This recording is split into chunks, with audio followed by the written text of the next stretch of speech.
오늘 저는 여러분들과 함께 읽은 고린도후서 7장 8절로 10절 말씀을 통해서 그리스도인의 근심이라는 제목으로 함께 하나님의 말씀을 나누려고 합니다. 지난 시간 우리가 살펴본 것은 세상 사람들이 근심하는 이유가 무엇일까? 한마디로 말하면 먹고 사는 문제 때문에 근심합니다. 어떻게 살 것인가를 놓고 근심한다, 이렇게 말씀드렸습니다. 그렇다면 우리 그리스도인들은 그런 걱정을 안 할까요? 우리도 마찬가지로 세상 사람들처럼 먹고 사는 문제를 가지고도 근심합니다.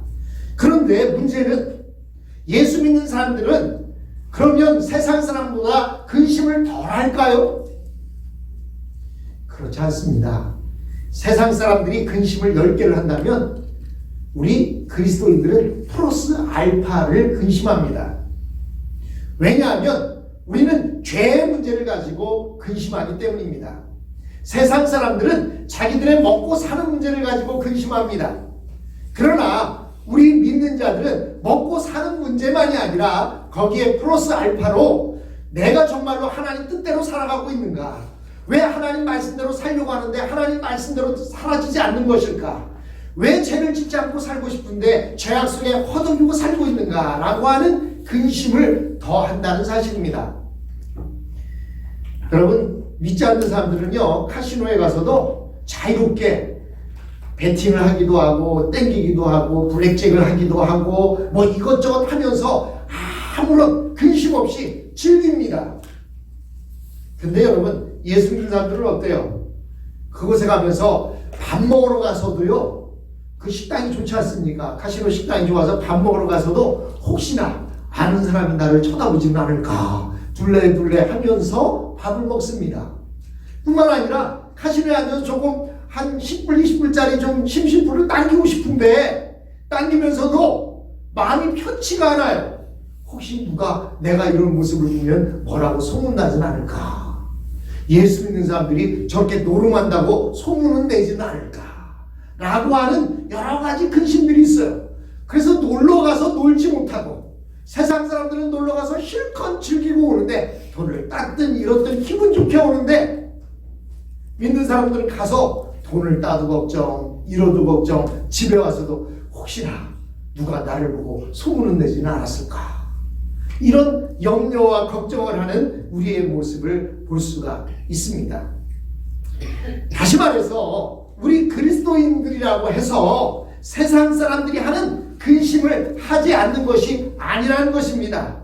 똑같이 근심을 하는데 거기에다가 플러스 알파로 신앙적인 근심까지 더 한다는 것입니다. 즉 우리 그리스도인들은 세상 사람들보다 몇 배 더 많은 근심을 하면서 이 땅을 살아가고 있습니다. 어떤 사람은요, 성경을 읽어보고서 이렇게 말합니다. 성경에 보면 예수님께서 웃으셨다라는 표현을 본 적이 없다고 하면서 예수님은 웃으신 적이 없다라고 이렇게 주장을 합니다. 예수님은 늘 심각하셨다라고 말하는 것입니다. 그러면서 한 유대인들은 이렇게 말합니다. 그의 나이가 50도 되지 않았다. 여러분, 예수님이 공생애를 산 나이가 어떻게 됐죠? 30에 말씀을 전하기 시작하고 3년 반 정도 사역을 했어요. 그러면 그의 나이 33, 34, 30대 중반에 십자가에 달려 죽으시고 하늘나라에 가셨는데 유대인들은 이야기하기를 예수의 나이가 50도 되지 않았다라고 이렇게 말하는 거예요.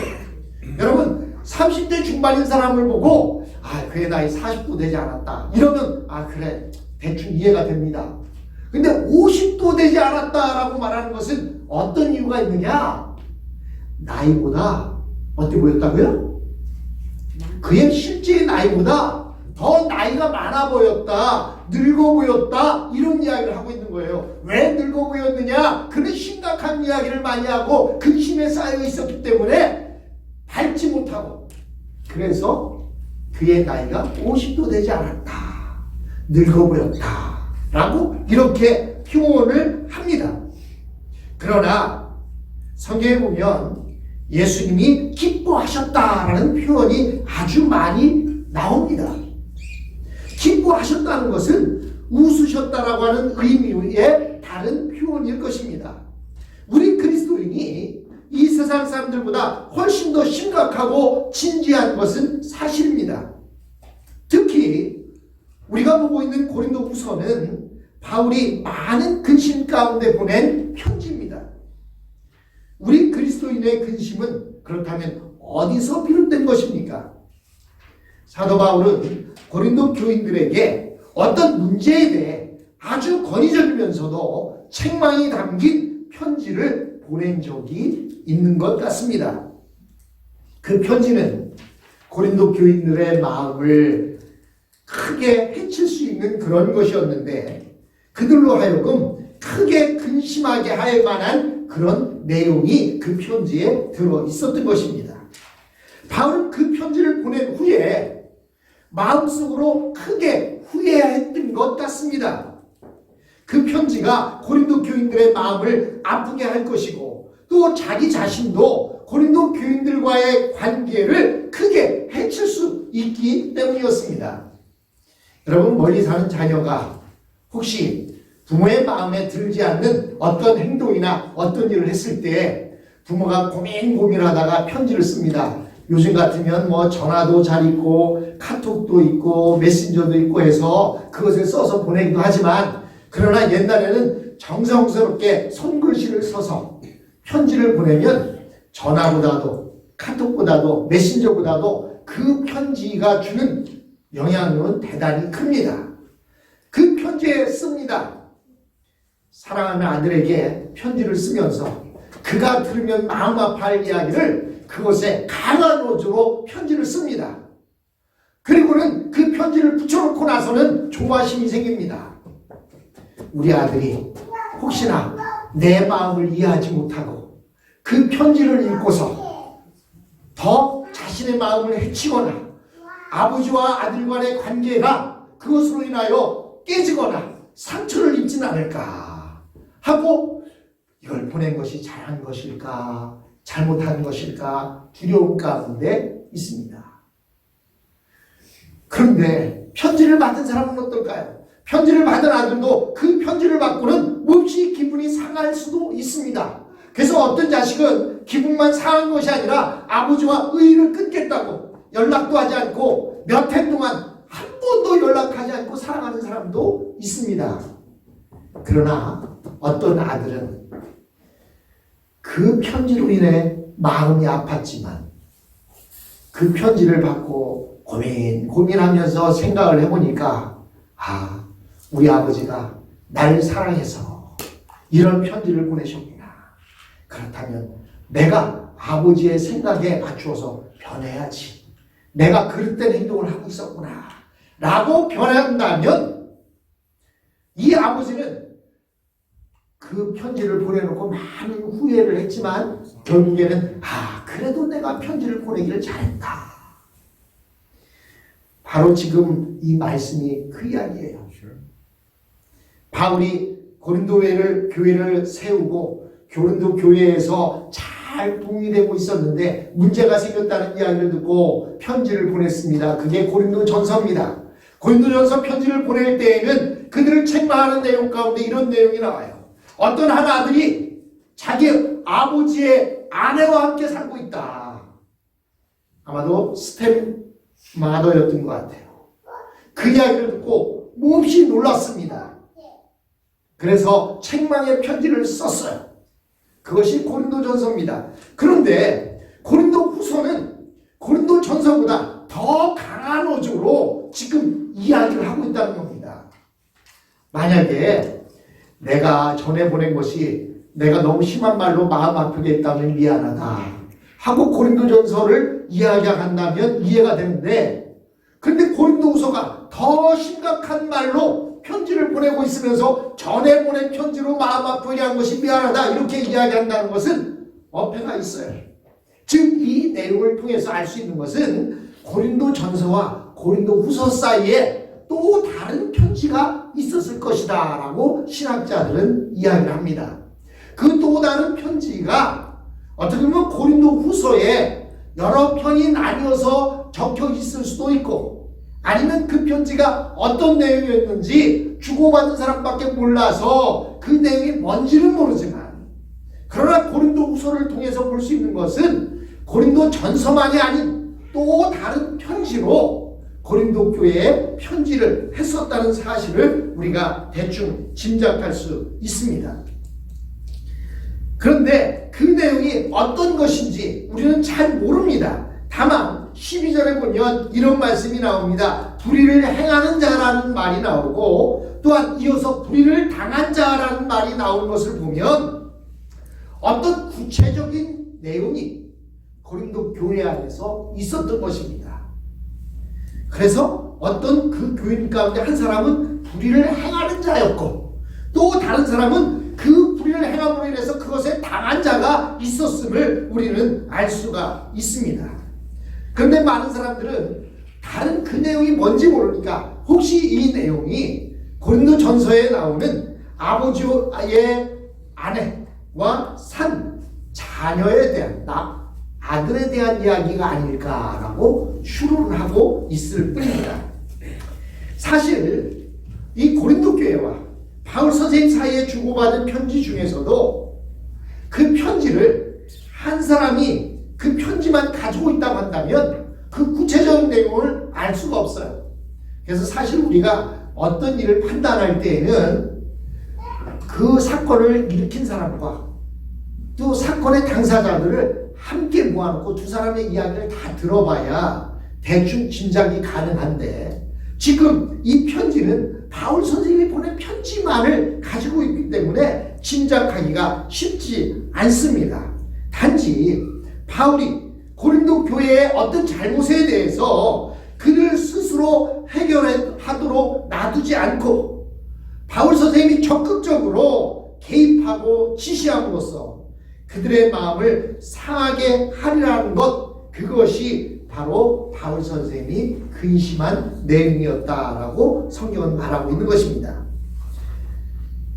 그리스도인들은 세상적인 어려움 외에도 자기 자신이나 가까운 사람들의 죄 문제를 놓고 더 많은 근심을 합니다.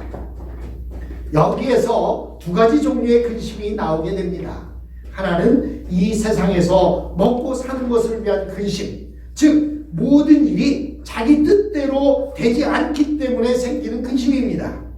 또 다른 하나는 죄 때문에 생기는 근심으로 자기 안에 죄가 있거나 그리스도인의 공동체 안에 해결되지 않는 죄가 있기 때문에 근심케 되는 것입니다. 여러분, 마태복음에 보면 산상수훈이 나오는데 산상수훈 가운데 애통하는 자는 복이 있다, 이런 말씀을 하고 있습니다. 이 애통한다라고 하는 것은 무엇 때문에 애통하느냐? 죄 때문에 애통하는 것입니다. 죄 때문에 깊이 근심하는 것, 그것을 보고 애통한다라고 이렇게 표현해 놓고 있는 것입니다. 누군가가 죄를 지적하면 고치려고 노력하면 될 텐데 우리 그리스도인들은 그것이 쉽지 않습니다. 마음속에 자신의 잘못을 인정하기 싫은 자존심이 있기 때문입니다. 우리에게 중요한 것은 왜 같은 믿음의 가족들 사이에 이런 염려와 근심이 있느냐 하는 것입니다. 이것이 바로 우리가 천사가 아니라는 사실을 우리에게 보여주는 증거입니다. 우리는 어떤 메시지를 받으면 입력된 것에 따라서 기계적으로 반응하는 로봇이 아닙니다. 오히려 그 메시지를 통해 거슬러 올라가서 상대방이 나를 어떻게 생각하길래 이런 메시지를 주는가 하는 것을 역추적하게 됩니다. 그래서 상대방이 나를 좋아하지 않기 때문에 또는 불신하거나 의심해서 이런 메시지를 보냈다라는 판단이 서면 설사 그 메시지가 옳다 생각해도 그것으로 인해 상처를 받게 되고 결국 저 사람은 나를 그 정도로밖에 생각하지 않는구나 라고 생각하며 괴로워하게 됩니다. 그래서 사람들은 보통 메시지의 내용보다는 상대방이 나를 어떻게 생각하느냐를 더 중요하게 생각합니다. 젊은 사람들이 쉽게 놓치는 것이 바로 이런 부분입니다. 말은 다 맞는데 사람의 기분을 상하게 하는 것입니다. 바울이 고린도 교인들에게 미안하게 생각한 것은 메시지 자체가 아니라 그것을 표현한 방식에 대해서 미안한 마음을 가졌던 것입니다. 여러분, 우리가 이미 계속해서 살펴본 대로 구약의 제사장들은 하나님의 편에 선 사람들입니다. 그들에게는 거룩한 분노가 있습니다. 우리가 지금 성경 읽기를 하면서 출애굽기를 읽고 있는데요. 엊그저께 읽은 출애굽기 32장 말씀에 보면 모세가 시내산에 올라가서 하나님과 대면하여서 하나님으로부터 돌기를 받아서 내려왔습니다. 내려와 보니까 산 밑에서는 사람들이 뛰어놀고 흥청망청 춤추고 있는데 보니까 금송아지를 만들어 놓고 그 주위를 맴돌면서 마시고 놀고 훔쳐버리고 있었습니다. 그것을 보고 모세는 화가 나서 그 돌판을 깨뜨리고 그곳에 만들어 놨던 금송아지를 갈아서 그 가루를 마시게 합니다. 그리고 나서는 이렇게 말합니다. 여기 있는 사람들 가운데 하나님 편에 선 사람이 있다면 모두 내 옆에 나와라 했더니 레위 사람들이 모세 앞에 모여들게 됩니다. 그때 모세가 너희 눈에 보이는 이웃 친지 누구나 할 것 없이 보이는 대로 다 쳐 죽이라고 말합니다. 그때 레위 사람들의 칼에 의해 죽은 자의 숫자가 3,000명에 이르렀다라고 하는 내용이 나옵니다. 아무리 같은 성도라 하더라도 하나님을 떠나거나 죄에 빠지게 되면 그들을 향해 거룩한 분노를 품고 칼을 뽑아야 하는 것이 구약의 레위인들이었던 것입니다. 바울은 고린도 교회 안에 있는 죄에 대해 칼을 뽑았습니다. 그러나 개인적으로는 이것에 대해 미안하게 생각했습니다. 그들을 진심으로 사랑하고 바울 자신도 죄를 짓는 인간이었기 때문입니다. 죄인이 죄인을 향해 칼을 뽑는다는 것은 대단히 미안한 일입니다. 그래서 일부러 고린도 교인들을 만나지 않고 편지를 보낸 것입니다. 자기가 직접 찾아가서 칼을 뽑게 될 것 같아서 그들을 만나지 않고 찾아가지 않고 편지를 보낸 것입니다. 사실 이 세상에서 죄 문제를 해결하고자 하는 것만큼 어려운 일은 없습니다. 사람의 마음속에는 자존심이나 고집이 있어서 말만으로는 죄가 해결되지 않습니다. 그래서 예수님께서 십자가 위에서 죽으신 것입니다. 오직 예수 그리스도의 보혈의 피만이 우리를 죄에서 해방시켜 주실 수 있습니다.